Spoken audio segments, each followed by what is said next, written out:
Aloha! Thank you for tuning in to episode number 20. My name is Christina Estrada, partner of Booyah Marketing, where we have deeper connections.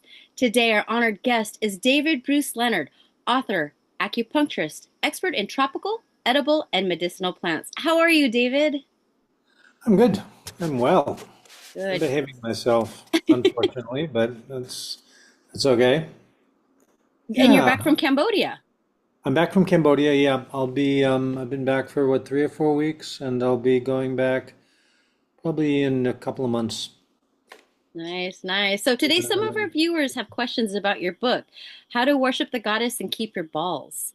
What is Yeah. the defining moment in your life that lit the fire to write this book? I don't know. There was a defining moment. It was actually, well, I can talk about one defining moment. I, I'd been doing sacred sexuality for my whole adult life, practicing sacred sexuality.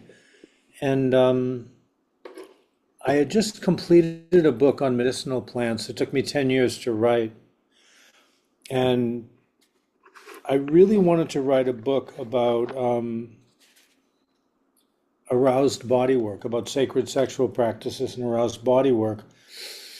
And I thought to myself, there's no way I'm going to take 10 years to write this book.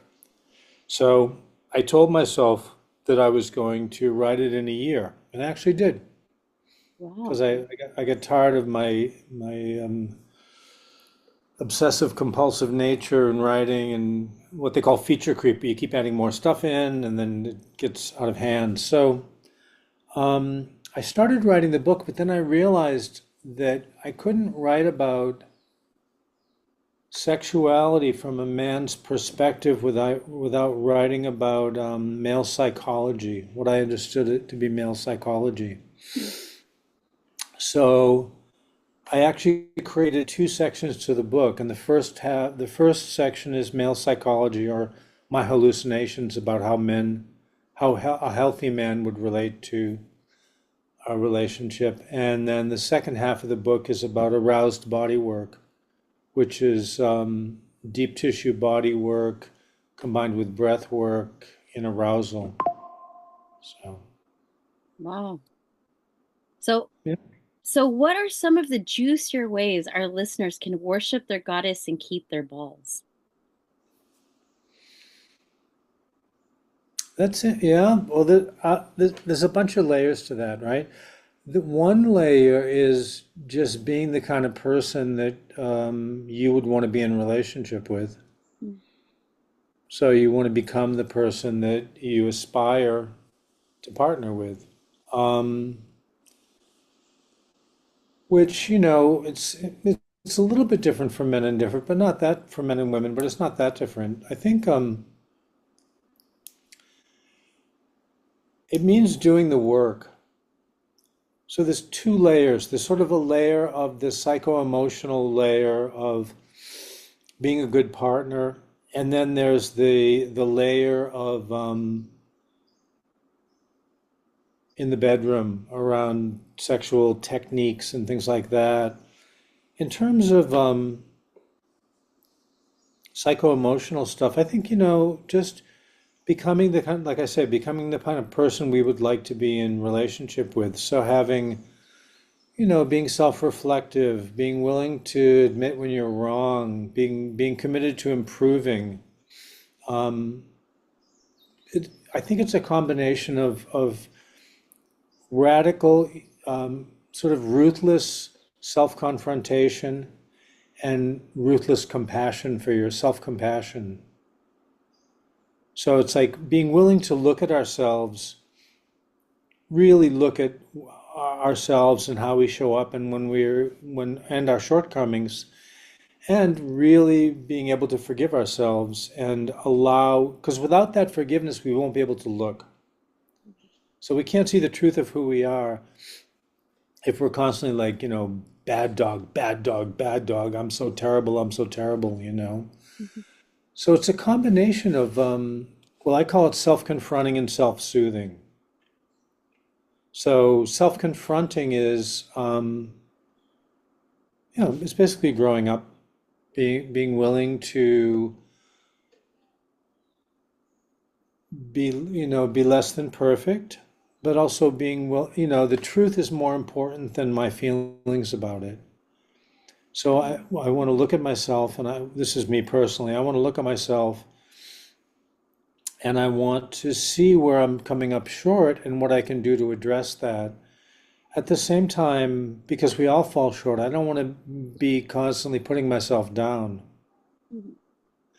So a lot of that work, I think, happens inside the body. So we have what we call an internal and an external frame of reference.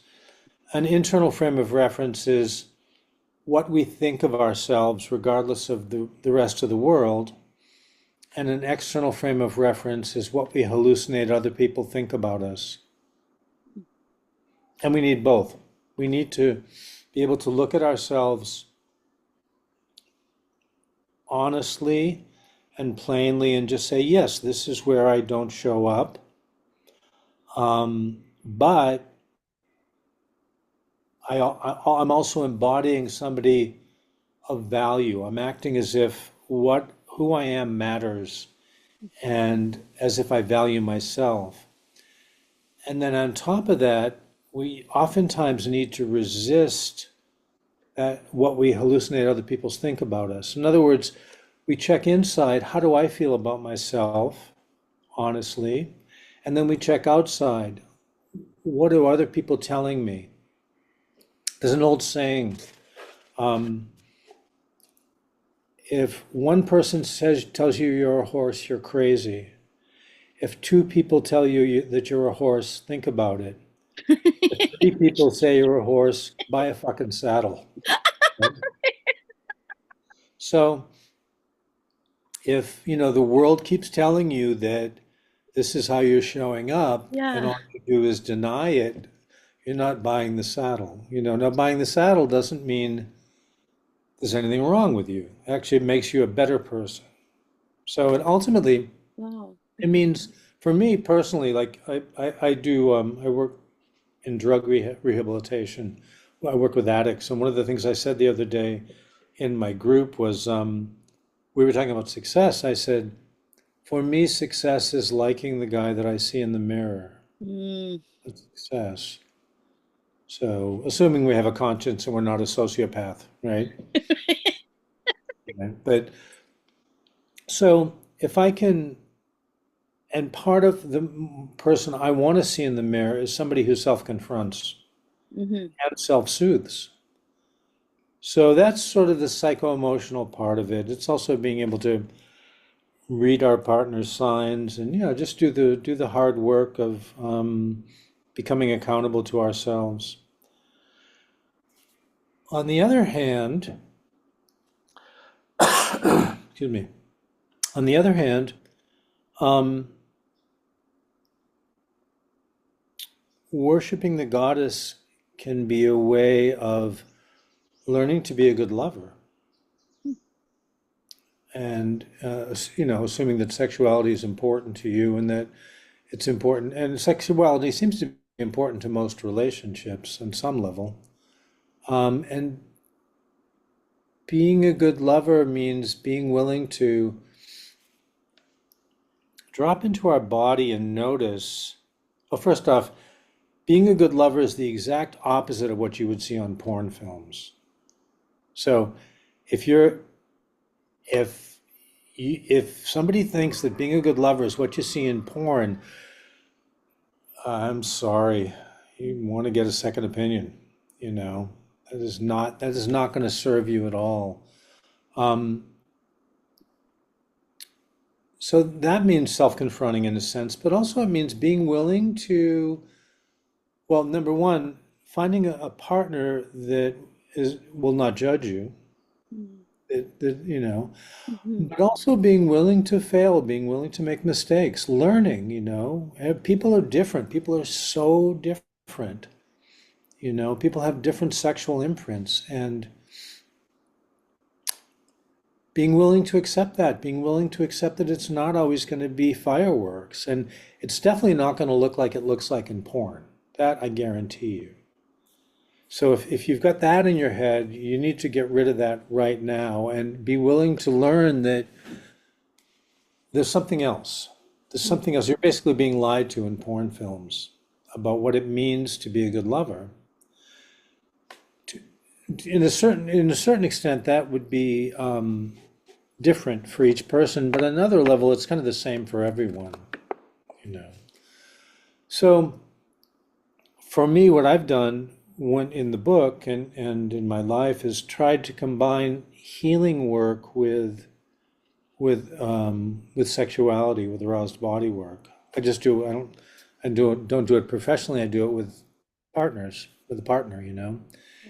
And it's about aroused states are amazing. Right? We are out of our minds oftentimes in arousal if we're doing it right, right? And we're all scripted to view the world in certain patterns. And those are necessary for survival, those scripted patterns. And we have sexual patterns. You know, we do A, B, C, D, climax, have a cigarette, go to sleep, right? That's what we do. And this is what works for us. And that's fine. That's good. And we've learned what our body's like. But that's a script. And there's a level of eroticism underneath and behind that. It's a whole universe that goes way beyond that script, beyond just getting off or getting our partner off. So there's a lot of curiosity involved. It's being willing to be curious about what is this? And as I was saying, we're all scripted. We all have these patterns that we develop from childhood in our lives. And, you know, this is our rules of life. And that's called a frame. We have a frame. We have a perspective that, you know, I'm a Republican and this is my frame. I'm a Democrat. This is my frame. I'm a Christian. This is my frame. I'm a Muslim. This is my frame. I'm a Buddhist, you know, and there's the stories we tell ourselves that lock us into these patterns, these survival patterns. Well, certain things in our lives will break frame. They break the frame. And this is what shamans do. Shamans have done for millennia, for tens, if not hundreds of thousands of years. They break frame and they go into spaces and they allow new patterns of information to come in. And you can do that through deprivation, through sweat lodges, through traumatic experiences sometimes. You can do that through drugs. But you can also do that through sexuality. Because highly aroused states, if we are willing to explore, will actually tend to break frame. They open ourselves to other possibilities. And there's two kind of parts to that. There's an internal frame there's our internal patterns where we have our scripting. This is what I believe and stuff. And then if in arousal we look at that and we release those, let them go, we leave ourselves open to new imprints. There's also external frames that we have about whatever, you know, this is whatever we want to create. So arousal allows us to, it can be a portal opening up, and it's obviously pleasurable and it feels really good. But when we do that, speaking of which, that's my partner, but I have to turn this off. When we do that with a partner, it's really joyous. It's incredibly pleasurable. So we don't have to necessarily flagellate ourselves or although we can. It's more, it's just one possibility for humans. It's one way to enter into enough of a place where we're breaking frames to allow other possibilities. So the way I do that, excuse me, is through doing Well, there's a bunch of things. One is breathing exercises. There's traditions throughout history of people that have done this. I mean, the Egyptians did it. It was done in India, in China, in Japan. Polynesians had systems of sacred sexuality. Native Americans had systems of sacred sexuality. The Mayans, the Aztecs. Many cultures had used sexuality to exalt and to open ourselves to create a sort of a flexibility in our psyche so that we were open to looking at things differently in novel ways. Um, so I was primarily trained in Taoist practices. Taoism is the old religion of China, which involves a lot of breathing. So sexuality was a big part of Taoist religious practice, and there are specific exercises that would break frame that you can use to move energy in the body. Um, the Taoists would also use it for health and longevity. So they would use sexuality to increase lifespan and also to increase health span, to stay young and vital longer. Um, what I have found myself is that in arousal, it's possible to do deep tissue body work. It's possible to work on the flesh of our body in ways that are very healing, both to the psyche and to the physical body and our physiology. And so that work is powerful anyway. But if you do that in arousal, it makes it turbocharges it. Wow, that's so interesting. So, what is the relationship sanctuary? Relationship sanctuary is it's just something that a former partner and I created, and it was our belief or hallucination about what a healthy relationship looks like. So the foundation of a relationship sanctuary is what's called radical ownership. And radical ownership is, in radical ownership, I say that my quality of life is my responsibility and no one else's. If I don't have quality of life, I only have to look at myself. Because the only things I can control are my focus and my behavior in this life. I can't control anything else. I control my focus and I can control my behavior. Other than that, it's all up for grabs. So, radical ownership means I take full responsibility for my own quality of life.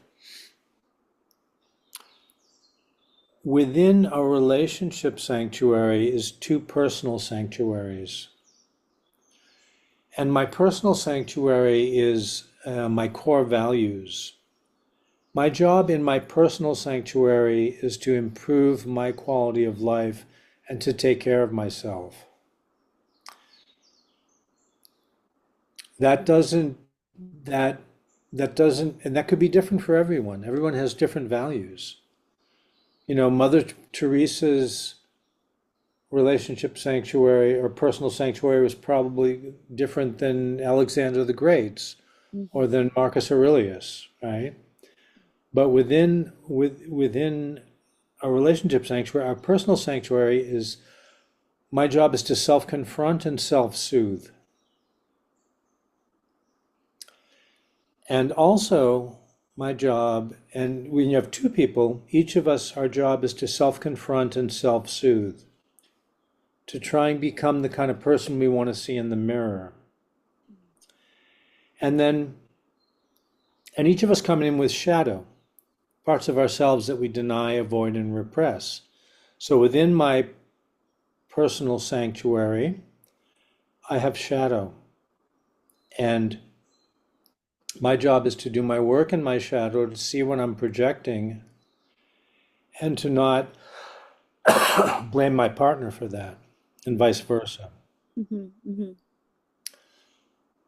Around that is a relationship sanctuary. So within the relationship sanctuary, you have two or sometimes more personal sanctuaries, you know.